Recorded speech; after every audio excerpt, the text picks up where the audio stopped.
When I was a child growing up in the 1970s, the world felt like it was holding its breath. It was a time defined by a quiet, underlying tension, a threat both distant and deeply personal.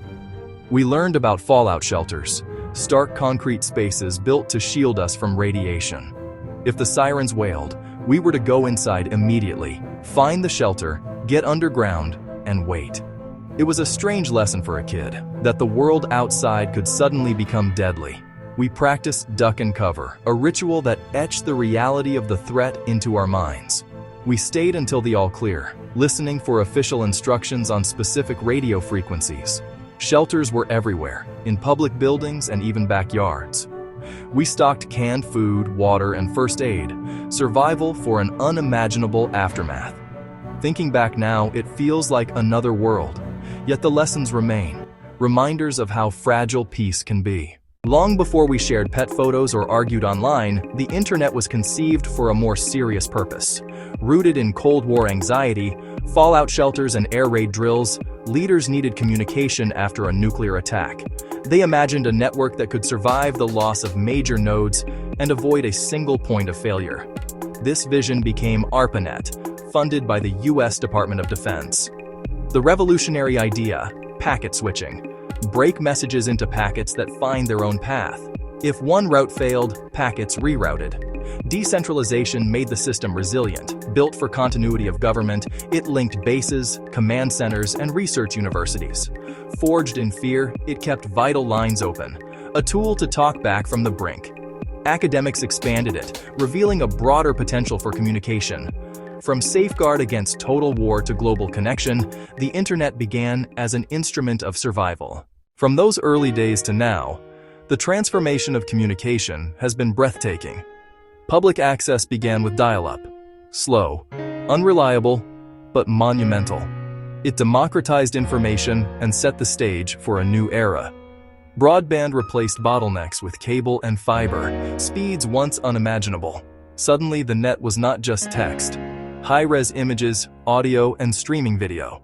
In crises, high-speed links moved maps and data in real time, enabling rapid response and reporting. Then we looked up.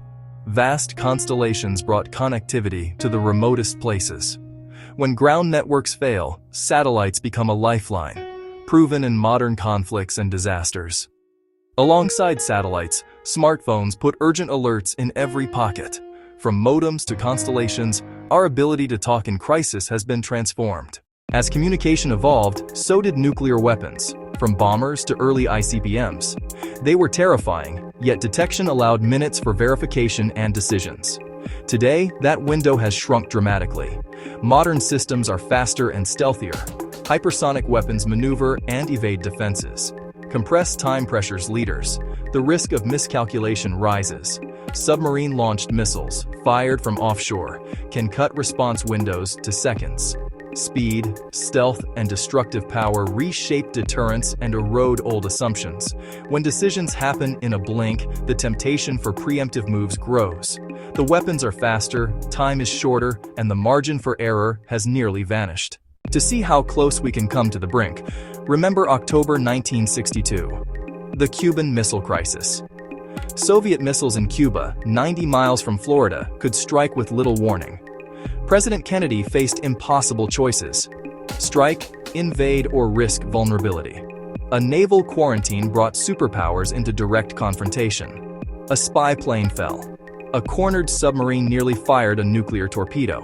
Stopped by Vasily Arkhipov. Disaster was averted through diplomacy. Missiles out of Cuba, US pledges, and quiet concessions. The crisis proved how fragile deterrence is. The line between peace and annihilation is thin. Communication, patience, and restraint pulled us back from the edge. A warning from history. Small choices can have monumental consequences. Today, the war in Ukraine carries frightening echoes of the past. It has raged for years and drawn in major powers on opposing sides. Support flows to Ukraine. Russia prosecutes its invasion. Nuclear states face each other indirectly. A mistake, a stray strike, could trigger direct confrontation. Normalization of nuclear rhetoric is corrosive. It lowers thresholds and desensitizes the public. History warns, Cornered nuclear states may consider desperate measures, even tactical weapons. The US and Russia hold most of the world's nuclear weapons, enough to destroy civilization many times over. We are on a tightrope again. A fall could be final. A few nations hold terrifying power. That fact should humble leaders and demand caution. One error, one malfunction, one rushed decision could start an irreversible chain. The doomsday clock inches toward midnight, a measure of our peril. Treaties, verification, and open channels are not weakness. They are guardrails from the abyss. This is personal. It is about our families, our children, our pets, the simple joys we protect. Our responsibility is to ensure they never know a world of sirens, fallout, and fear. Hope is active. Support disarmament, educate, and urge diplomacy over brinkmanship. The clock is close to midnight, but it has not struck. For us, and for Max, let's keep it that way.